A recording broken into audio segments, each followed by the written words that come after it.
Hello students, कैसे हो आप सब। उम्मीद करता हूं आप लोग अच्छे होंगे, बहुत अच्छे होंगे और अपने स्वास्थ्य के साथ साथ अपनी पढ़ाई का भरपूर ख्याल रख रहे होंगे। स्टूडेंट्स, आप लोगों में से जो लोग 12वीं क्लास के एग्जाम देने वाले हैं, जो 12th क्लास के एग्जाम देने वाले हैं, उनके लिए आज का टॉपिक बेहद महत्वपूर्ण होने वाला है। और जो लोग जेई मेंस, नीट इत्यादि की तैयारी करते हैं, वो आज की टॉपिक का जो केमिकल प्रॉपर्टीज, एक्चुअली आज हम आपको पढ़ाने वाले हैं नाइट्रिक एसिड HNO3। तो नाइट्रिक एसिड का जो केमिकल प्रॉपर्टी वाला जो हिस्सा है ना, वो कॉम्पिटिटिव पॉइंट ऑफ व्यू से बहुत बहुत बहुत महत्वपूर्ण है। और ये जो नाइट्रिक एसिड बनाने की जो विधि है, फिजिकल प्रॉपर्टीज वगैरह जो है, ये 12th क्लास के एग्जाम में पूछे जाते हैं। तो इस तरह से कॉम्पिटिटिव पॉइंट ऑफ व्यू से, अथवा अगर आप 12वीं क्लास के एग्जाम देने वाले हैं उस पॉइंट ऑफ व्यू से, आज का टॉपिक बहुत महत्वपूर्ण होने वाला है। तो कलम कॉपी निकालिए और तैयार हो जाइए हमारे साथ। बेहद आसान टॉपिक, बहुत ही महत्वपूर्ण और आसान टॉपिक है नाइट्रिक एसिड। सबसे पहले स्टूडेंट्स मैं आपको बताऊंगा कि जो नाइट्रिक एसिड है वो आप देखिए एक तरह से ये ऑक्सो एसिड है।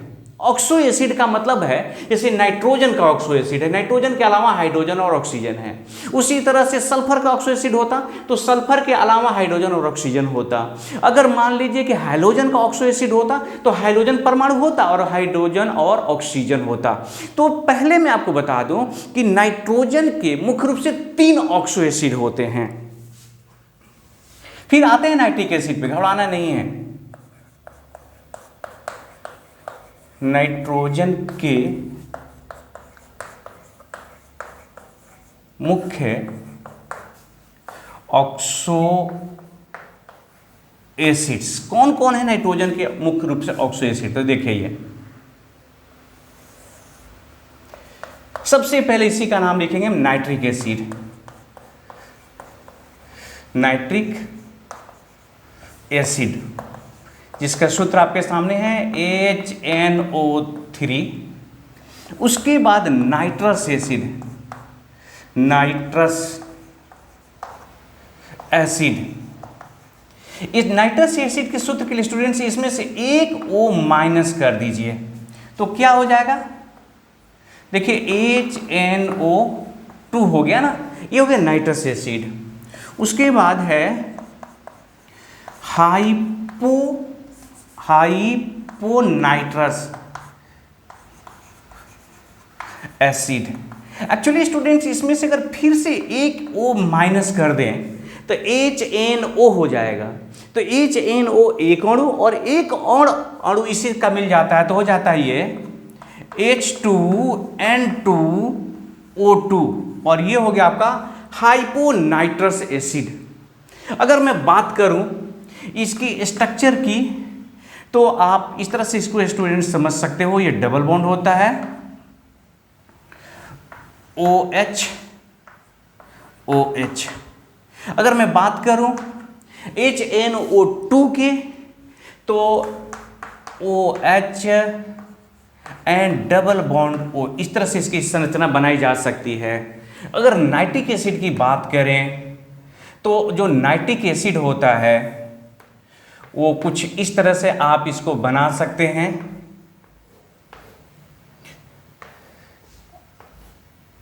देखिए बीच में यहां पर एक ये कोऑर्डिनेट बॉन्ड हो गया और ये सिंगल बॉन्ड से O, इस तरह से बना सकते हैं। अथवा आप चाहें तो यहां पे प्लस दीजिए, माइनस दीजिए, इस तरह से HON, ये इसको रहने दीजिए उद्योग कहते हो, ये सिंगल बॉन्ड करिए माइनस और प्लस। तो आपको यहां सिर्फ एक लाइन सीखना है स्टूडेंट्स कि नाइट्रोजन के 3 ऑक्सो एसिड हैं, nitric acid HNO3, nitrous acid HNO2 और हाइपोनाइट्रस एसिड H2N2O2। इस तीनों में से सबसे महत्वपूर्ण, सबसे इंपॉर्टेंट है नाइट्रिक एसिड, और यही वजह है कि नाइट्रिक एसिड ही हमारे सिलेबस में है। इसी के बारे में पूरे डिटेल से हमें पढ़ना है। तो आइए अब पढ़ेंगे हम लोग नाइट्रिक एसिड बनाने की विधि। तो नाइट्रिक एसिड बनाने की विधि में से स्टूडेंट्स आप याद रखें, हम लोग दो विधियों की चर्चा करेंगे, एक प्रयोगशाला विधि और एक दूसरी जो होगी कमर्शियल मेथड की बात करेंगे, व्यापारिक विधि की बात करेंगे। तो सबसे पहले बात करेंगे हम लोग HNO3 बनाने में प्रयोगशाला विधि। नाइट्रिक एसिड बनाने की विधि।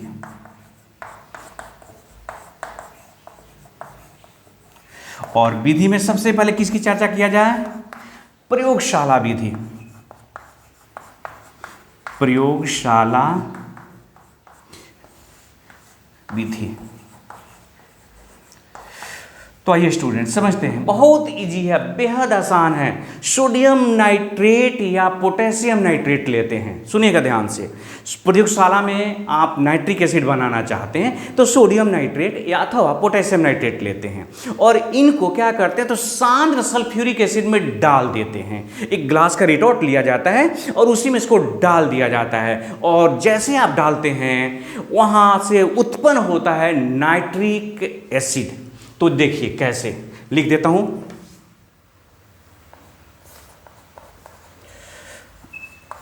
सोडियम नाइट्रेट या पोटेशियम नाइट्रेट की अभिक्रिया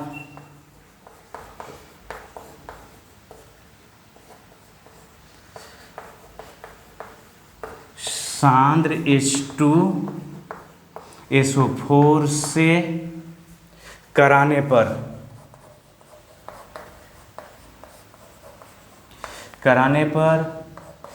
HNO3 प्राप्त होता है। आइए इसके समीकरण को देखते हैं स्टूडेंट्स। यहां लिख रहा हूं इसके समीकरण। आपने कहा कि सोडियम नाइट्रेट लेते हैं NO3 अथवा पोटेशियम नाइट्रेट लेते हैं, और अभिक्रिया किससे कराते हैं तो H2SO4 से। देखिए क्या हो रहा है, जरा यहां समझने की कोशिश करिए स्टूडेंट्स। ये टूट गया Na+ और NO3- में।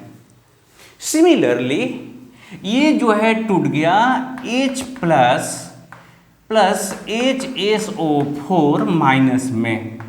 तो आप क्या जानते हैं, जो प्लस वाला हुआ अट्रैक्ट होके कहां जाएगा, वो माइनस की तरफ, और जो माइनस वाला हुआ अट्रैक्ट होके कहां जाएगा, प्लस की तरफ। और इस तरह से आपको प्रोडक्ट दिखाई दे रहा है ना, बिल्कुल दिखाई दे रहा होगा। देखिए ये NaHSO4, पहले इसी को लिख देते हैं, NaHSO4 प्लस HNO3, जो आप चाह रहे थे नाइट्रिक एसिड, बन गया आपका सिंपल। अगर यहीं पे मैं पोटेशियम ले लेता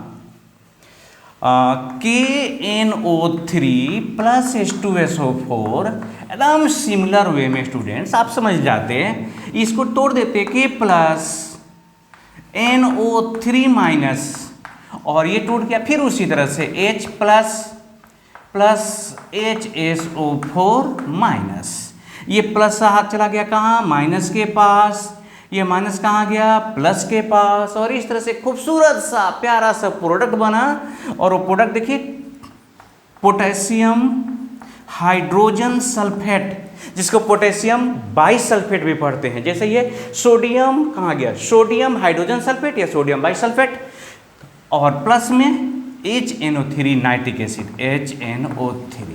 तो स्टूडेंट्स ये था प्रयोगशाला विधि। याद हो गया आपको, सोडियम नाइट्रेट या पोटेशियम नाइट्रेट की अभिक्रिया सांद्र सल्फ्यूरिक एसिड से कराना, और दे दनादन बन गया आपका नाइट्रिक एसिड। अब आते हैं, आप व्यापार करना चाहते हैं, आप ये चाहते हैं कि नाइट्रिक एसिड बेचो और पैसे कमाओ बहुत सारा, ढेर सारा।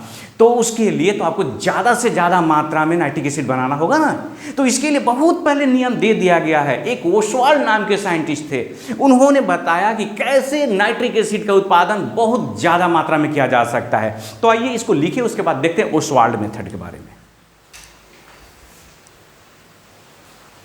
आइए स्टूडेंट्स, अब देखते हैं नाइट्रिक एसिड बनाने की जो व्यापारिक विधि है, ओस्वाल्ड मेथड जिसे कहते हैं, ये क्या है, कैसे है। देखिए एक बात बता दें आप लोग को, जिस वक्त मैं आपके लिए वीडियो बना रहा हूँ बाहर में बारिश हो रही है, शायद अगर आपको बारिश की टिप टिप की आवाज़ मिले तो आप मज़े ले सकते हैं। हाँ, ये बस मैं भीगते हुए बना रहा हूँ, लेकिन फिर भी बारिश शायद हो सकता है कहीं आपको उसकी आवाज़ डिस्टर्ब भी करे, लेकिन मुझे तो बहुत ही मज़ा आ रहा है। मैं आपको बता रहा था कि ओस्वाल्ड विधि से आप चाहते हैं कि ज़्यादा से ज़्यादा मात्रा में अगर नाइट्रिक एसिड बनाना, तो इसके लिए ओस्वाल्ड विधि की आवश्यकता होती है। एक व्यापारिक विधि है, कमर्शियल मेथड है बनाने की, और बड़ा सिंपल मेथड है स्टूडेंट्स। एक बार दिमाग में सेट करो, 3 स्टेप्स हैं इसमें, बस ओनली 3 स्टेप्स। क्या क्या हैं तो देखो, इस वायुमंडल से ऑक्सीजन लेते हैं और अमोनिया मिक्स कर देते हैं। किसको? अमोनिया को और ऑक्सीजन को मिश्रित कर देते हैं 1:10 के अनुपात में, 1 और 10 के अनुपात में इनको मिश्रित कर देते हैं। और फिर क्या करते हैं, प्लेटिनम की जाली लेते हैं जो कि उत्प्रेरक का काम करता है, उस पर उसको गर्म कर देते हैं 500 केल्विन और दाब रखते हैं 9 बार, और इस तरह से आपको प्राप्त होता है नाइट्रिक ऑक्साइड। अब नाइट्रिक ऑक्साइड को पुनः ऑक्सीजन के साथ मिक्स करते हैं और प्राप्त करते हैं नाइट्रोजन डाइऑक्साइड। पुनः नाइट्रोजन डाइऑक्साइड को जल में घोल देते हैं और नाइट्रिक एसिड प्राप्त होता है। तो इस तरह से 3 स्टेप हैं। तो आइए स्टेप फर्स्ट लिखते हैं, ध्यान से देखते चलिएगा क्या क्या मैं कर रहा हूं। पहले स्टेप में क्या करना है, तो ऑक्सीजन और अमोनिया को मिश्रित करना है। ऑक्सीजन वायुमंडल से ले लेना है आपको।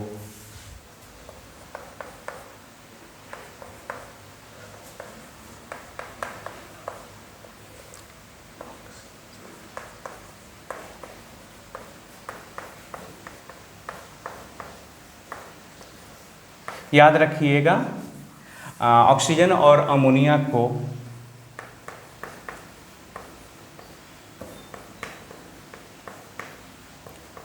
मिश्रित कर पीटी माने प्लेटिनम जाली उत्प्रेरक के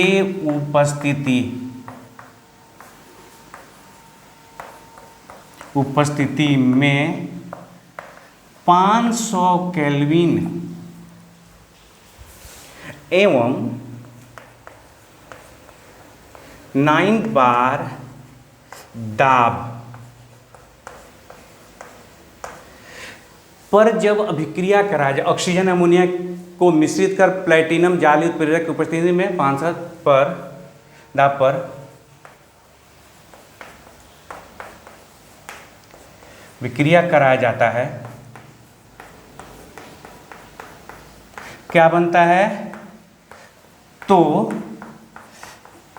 NO नाइट्रिक ऑक्साइड प्राप्त होता है। आइए स्टूडेंट्स, इस समीकरण को पहले लिख लें, फिर आगे बढ़ते हैं स्टेप 1 के बाद स्टेप 2 में।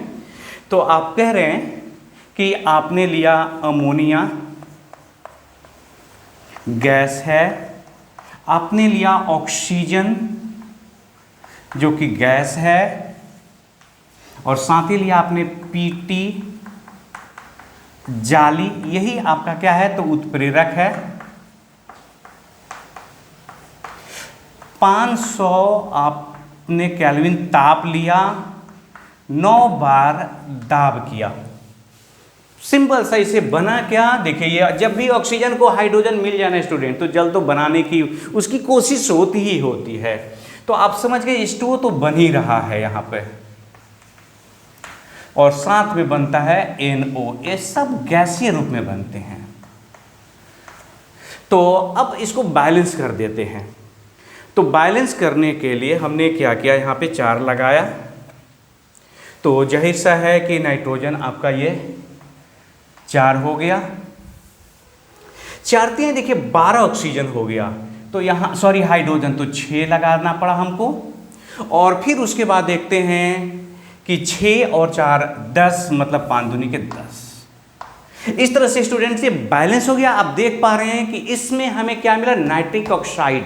याद रखिएगा ये जो आपका जो ऑस्वाल्ड प्रोसेस है, उस ऑस्वाल्ड प्रोसेस से जब आपने अमोनिया को और ऑक्सीजन को मिश्रित करके प्लेटिनम जाली पर गर्म कर दिया तो आपको मिला नाइट्रिक ऑक्साइड।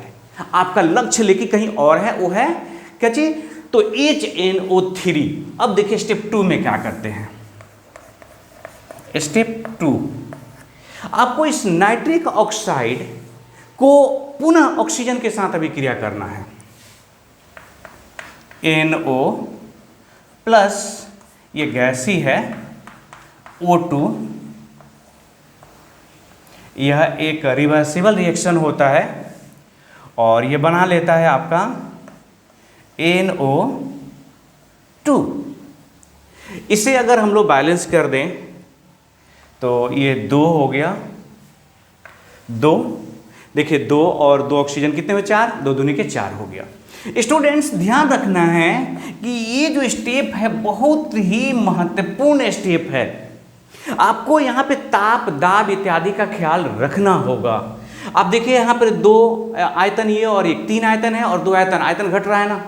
आप ध्यान देखिएगा, रिवर्सिबल है, गैसीय अवस्था में है, तो आप ली चाटलियर जो प्रिंसिपल है उस प्रिंसिपल का ख्याल रख सकते हैं कि कैसे ज़्यादा से ज़्यादा मात्रा में NO2 माने नाइट्रोजन डाइऑक्साइड उत्पन्न किया जाए। क्योंकि जितनी ज़्यादा मात्रा में नाइट्रोजन डाइऑक्साइड में उत्पन्न करूँगा उतनी ज़्यादा मात्रा में मैं क्या बनाऊँगा? नाइट्रिक एसिड बनाऊँगा। तो ये स्टेप 3 जो कि बहुत ही सिंपल स्टेप है। अच्छा, इसको लैंग्वेज में लिख सकते हैं कि प्राप्त NO को पुनः ऑक्सीजन के साथ अभिक्रिया कराते हैं जिससे NO2 प्राप्त होता है। मैं लिख दूं क्या? यहां पर मैं लिख दे रहा हूं, देखिए प्राप्त NO को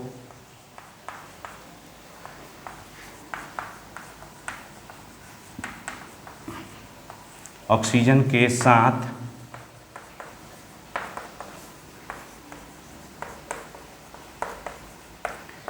अभिक्रिया कराया जाता है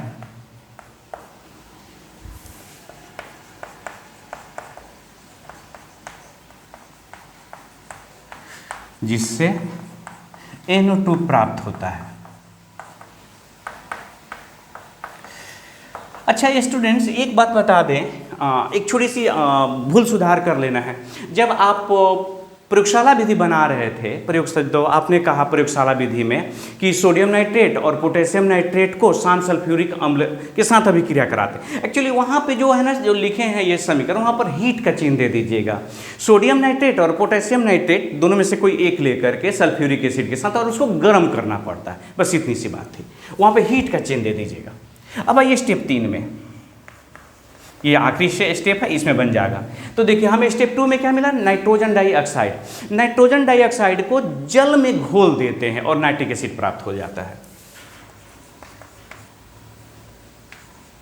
प्राप्त NO2 गैस को जल में घोलने पर HNO3 प्राप्त होता है। जरा देखिए कैसे। तो NO2 है, आपने इसमें पानी डाला और ये बदल गया आपका HNO3 में। अब देखिए H यहाँ से निकल गया और आ गया यहाँ पर HNO3 और साथ ही साथ यहाँ बन जाता है स्टूडेंट्स NO निकल आता है। तो अब यहाँ पर देखिए, सबसे पहला काम तो मुझे ये करना होगा कि यहाँ 2 से मल्टीप्लाई करना होगा। 2 से जैसे मल्टीप्लाई किए तो देखिए ये हो गया 3, तो हमने यहाँ पर क्या कर दिया? तो 3 से मल्टीप्लाई कर दिया। अब आप देखिए ये बैलेंस हो गया, 3 दूनी के 6 और 6 और 1 के 7, 3 दूनी 6 और 1 7। अब यहाँ पर देखिए आपको ये एक बड़ा काम का चीज़ मिला, नाइट्रिक ऑक्साइड, यही समझना है। अब जो ये नाइट्रिक ऑक्साइड मिला स्टूडेंट्स, अब इस नाइट्रिक ऑक्साइड को पुनः क्या करेंगे? ऑक्सीजन से अभिक्रिया करा देंगे, तो ये NO2 हो जाएगा और पुनः NO2 को किस में घोल देंगे? H2O में। तो ये क्या हो जाएगा? HNO3 और पुनः मिल जाएगा NO। अब जो NO मिला फिर इस NO की अभिक्रिया कौन से कराएंगे, O2 से, तो ये हो जाएगा NO2, NO2 में पुनः क्या मिला देंगे, जल मिला देंगे, तो ये क्या हो जाएगा HNO3 और NO। अब समझ रहे मैं क्या कर रहा हूँ, फिर इस NO में O2 मिलाएंगे, अभिक्रिया कराएंगे NO2 और फिर इसमें H2O मिलाएंगे। तो जैसे H2O मिलाइए, हाँ H2O मिलाइएगा, HNO3 प्लस NO, और इस NO को बार बार उपयोग करते हुए आपको जितना बनाना है HNO3 बनाएंगे। इसका मतलब ये हुआ कि जो NO प्राप्त हुआ, इस NO को पुनः कन्वर्ट कर लेना है किसमें, हमको NO2 में, और पुनः उस NO2 को कन्वर्ट किसमें कर देना है, HNO3 में। इस तरह से ये है ओस्वाल्ड प्रोसेस। आपको एक बार पुनः बता दूं, 3 स्टेप में है। पहले स्टेप में ऑक्सीजन और अमोनिया गैस लेंगे, मतलब रॉ मटेरियल के रूप में। आपसे क्वेश्चन हो सकता है कि नाइट्रिक एसिड बनाने के लिए रॉ मटेरियल्स के रूप में क्या है, तो अमोनिया, और ये जो O2 है आप लिख सकते हैं फ्रॉम ये वायु, ये आपने वायुमंडल से ले रखा है, इसको वायुमंडल से। तो वायुमंडल से आपने ऑक्सीजन ले लिया, अमोनिया को मिक्स किया, उत्प्रेरक की उपस्थिति में गर्म कर दिया, बन गया नाइट्रिक ऑक्साइड।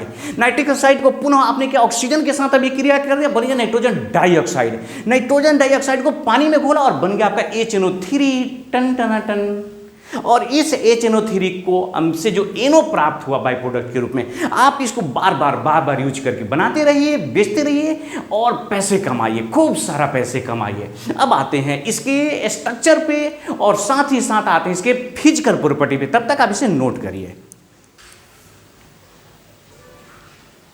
आइए स्टूडेंट्स, अब HNO3 की भौतिक गुण और संरचना देखते हैं, लेकिन उसके पहले मैं एक बात बता दूं कि जो आपने नाइट्रिक एसिड बनाया उसमें जल मिला हुआ है।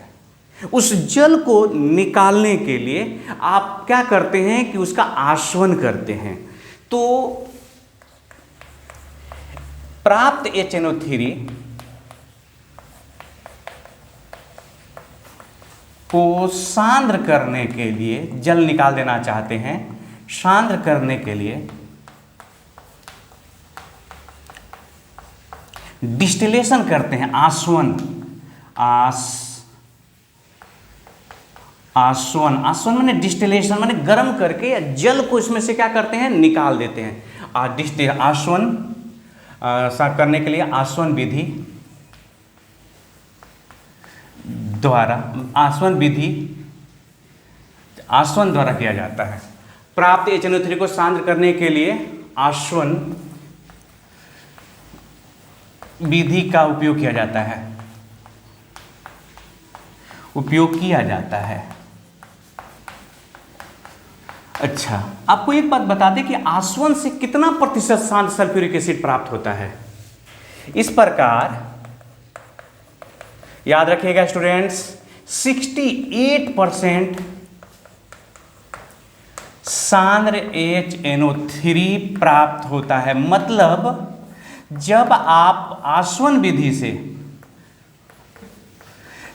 आप इसको सांद्र करते हैं तो कितना परसेंट नाइट्रिक एसिड सांद्र प्राप्त होता है, 68%। याद रखिएगा, आप चाहते ही नहीं मुझे और सांद्र करना है, मतलब इसमें अभी भी 32% जल है ना, 68% HNO3 का मतलब इसमें 68 बाई मास 68% क्या है आपका, तो HNO3, और 32% क्या है बाई मास, तो जल है। आप चाहते कि नहीं उस जल को भी निकालें, तो अगर आप HNO3 जो HNO3 ये प्राप्त हुआ उसका निर्जलन, डिहाइड्रेशन H2SO4 से कर दें तो ये 98% सांद्र हो जाता है। उसको भी लिख देते हैं, जब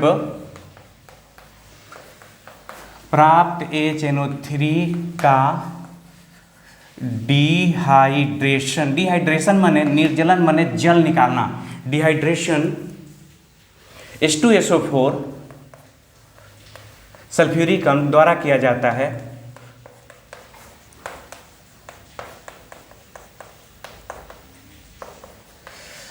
तब 98%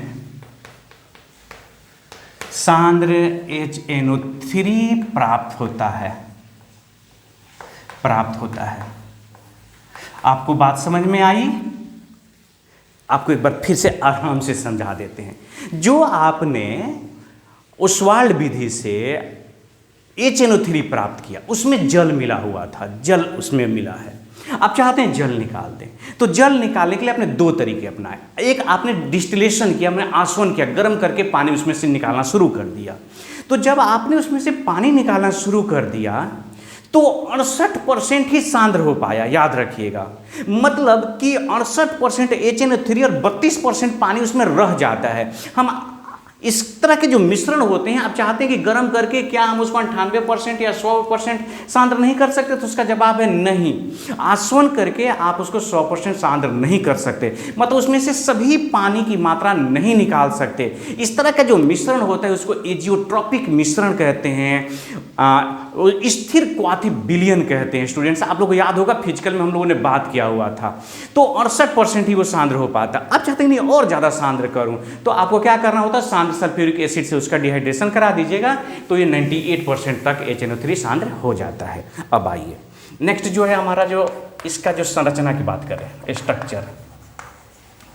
तो स्ट्रक्चर तो स्टूडेंट्स शुरू में ही मैंने आपको बताया, जो HNO3 है ये जब गैसीय अवस्था में होता है ना, याद रखिएगा, गैसीय अवस्था में ये क्या होता है, तो एक तलीय होता है, प्लेनर होता है, एक प्लेन में होता है।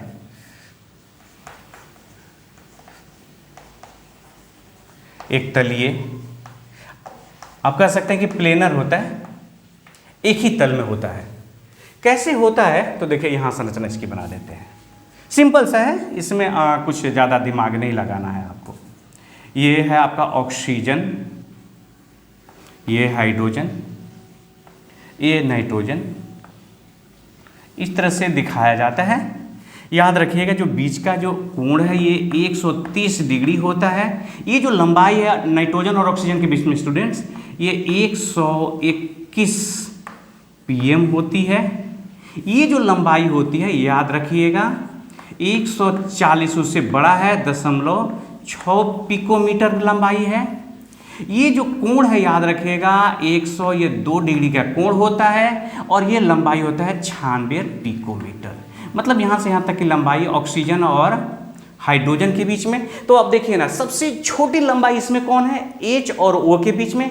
सबसे बड़ी लंबाई कहाँ है, आप देख पा रहे हैं, ये ऑक्सीजन और नाइट्रोजन के बीच में। तो कौन ऑक्सीजन, तो ये OH और N के बीच में। और 121 pm, ये दोनों 121 हो गया, pm लंबाई हो गया। तो इस तरह से ये प्लेनर जो है होता है, इसका स्ट्रक्चर होता है। अब आते हैं फिजिकल प्रॉपर्टी, भौतिक गुण के बारे में। ज़्यादा नहीं, 2-3 बातें हैं। भौतिक गुण, फिजिकल प्रॉपर्टी।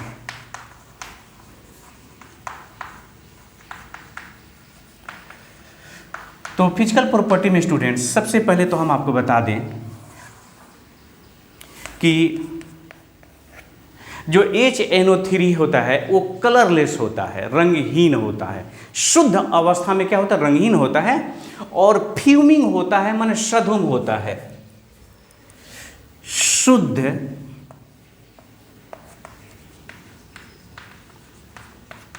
अवस्था में HNO3 रंगहीन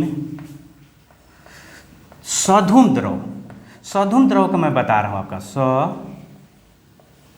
सधुम, फ्यूमिंग कहते हैं, द्रव होता है। सधुम द्रव का स्टूडेंट्स मतलब आप ये समझिए कि आपने यहां पर HNO3 ले लिया, तो जब HNO3 लिया ना, तो इसमें से ना धुआं जैसा ये सब निकलते रहता है। तो ये धूम जैसा दिखाई दे रहा है, तो बिल्कुल धुआं, इसलिए इसको सधूम कहते हैं। सधूम माने धुआं के साथ, फ्यूमिंग लिक्विड कहते हैं, फ्यूमिंग। दूसरी चीज, ये जल में घुलनशील होता है।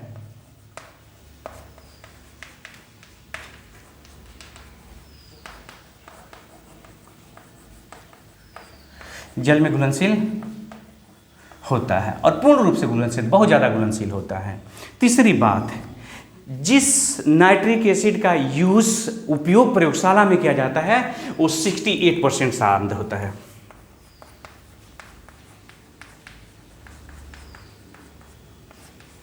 शाला में उपयोग होने वाला HNO3 68% सांद्र होता है। और याद रखिएगा 68% सांद्र HNO3 एजियोट्रॉपिक मिक्सचर बनाता है। ये जो है एजियोट्रॉपिक मिक्सचर है, मतलब इसमें 32% पानी है और 68% HNO3 है। एजियोट्रॉपिक मिक्सचर का मतलब हुआ कि जब गर्म करिएगा तो गर्म करने से पानी और HNO3 दोनों वाष्प बनेगा। उस वाष्प में भी पानी 32% और नाइट्रिक एसिड 68% ही होगा, मतलब उनको गर्म करके अब अलग नहीं किया जा सकता। तो याद रखना है आपको 68% HNO3 प्लस 32% जल, ये है स्थिर क्वाथी विलयन, एजियोट्रॉपिक मिक्सचर कहते हैं हम लोग। अंग्रेजी इसका हिंदी होता है स्थिर क्वाथी मिश्रण। और एक बात याद रखिए, ज़्यादा अच्छा है, इसका जो बॉइलिंग पॉइंट है ना, ये होता है 394 केल्विन, मतलब कि 394 केल्विन ताप पर 68% नाइट्रिक एसिड और 32% जल सब एक ही साथ वाष्प बनेगा। ठंडा कर देंगे तो एक ही साथ वो ठंडा हो जाएगा। अब आइए नेक्स्ट पॉइंट। स्टूडेंट्स याद रखिएगा कि त्वचा पर जब ये पड़ेगा ना तो जलन उत्पन्न करता है।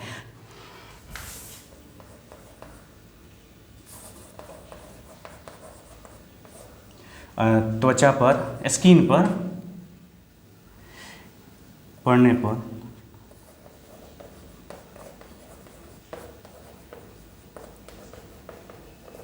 जलन उत्पन्न करता है। अब आइए गंध के बारे में, तो हम लोग स्मेल के बारे में लिखा ही नहीं। स्टूडेंट्स याद रखिएगा HNO3 का तीखा गंध होता है, पंजेंट स्मेल होता है, का गंध तीखा होता है। तीखा माने खराब, पंजेंट, तीखा गंध होता है, गंध तीखा होता है। अच्छा एक और बात बताएं, बहुत इंटरेस्टिंग बात है। शुद्ध HNO3 रंगहीन होता है। आपने लिखा है शुद्ध अवस्था में HNO3 कैसा होता है, कलरलेस होता है, द्रव होता है। लेकिन वास्तव में HNO3 आपको रंगहीन दिखाई नहीं देता, वो रंगहीन नहीं होता, वो होता है पीला कलर का। तो जैसे ही HNO3 बनता है उसमें नाइट्रोजन के कुछ ऑक्साइड घुल जाते हैं और उस घुले हुए ऑक्साइड के कारण HNO3 का रंग कैसा होता है, पीला होता है। लेकिन अगर बिल्कुल प्योर कर दें तो कैसा हो जाएगा, कलरलेस। तो ये लिखना बहुत जरूरी है। 3 में नाइट्रोजन के ऑक्साइड घुले होते हैं,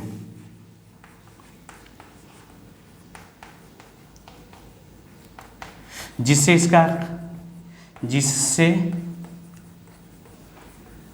इसका रंग कैसा होता है, रंग येलो हो जाता है, पीला। याद रखिएगा पीला हो जाता है। तो स्टूडेंट्स ये है इसके भौतिक गुण। भौतिक गुण में 2-3 बात याद, ये कलरलेस है लेकिन वास्तव में ये पीला दिखाई देगा, किस कारण से, तो HNO3 में क्या घुला रहता है, नाइट्रोजन का ऑक्साइड, इसकी वजह से ये पीला हो जाता है। दूसरी महत्वपूर्ण बात, जो प्रयोगशाला में आप नाइट्रिक एसिड यूज कर रहे हैं वो 68% ही सांद्र है, 32% जल है, 68% HNO3, 32% जल मिलकर के बनाते हैं एजियोट्रॉपिक मिक्सचर, मतलब स्थिर क्वाथी विलयन कहते हैं उसको। गर्म करेंगे तो एक ही साथ है वो वाष्प हो जाएगा सभी घटक, और ठंडा करेंगे तो पुनः द्रव हो जाएगा। मतलब स्थिर क्वाथी मिश्रण को आप चाहते हैं कि वाष्प बना के गर्म करके अलग कर दें तो ये पॉसिबल नहीं होता है। जल में ये घुलनशील होता है, बहुत ज़्यादा घुलनशील होता है। और साथ ही साथ याद रखिएगा चूंकि ये एसिड है, स्ट्रॉन्ग एसिड है, तो जब त्वचा पर पड़ता है तो जलन उत्पन्न करता है। ये इसके हो गए भौतिक गुण, यहाँ पे संरचना हमने बना दिया। और अगला जो वीडियो है स्टूडेंट्स बहुत ज़्यादा इंटरेस्टिंग, थोड़ा उस पर ध्यान देना होगा आपको। हम लोग उसमें पढ़ेंगे इसके केमिकल प्रॉपर्टीज के बारे में, इसके रासायनिक गुण के बारे में। तब तक अपना ख्याल रखिए और हाँ, मुस्कुराते रहिए, हमेशा मुस्कुराते रहिए। और फिर हमारी और आपकी भेंट होगी अगले के वीडियो में। तब तक के लिए जय हिंद, जय भारत। अपना ख्याल रखिए।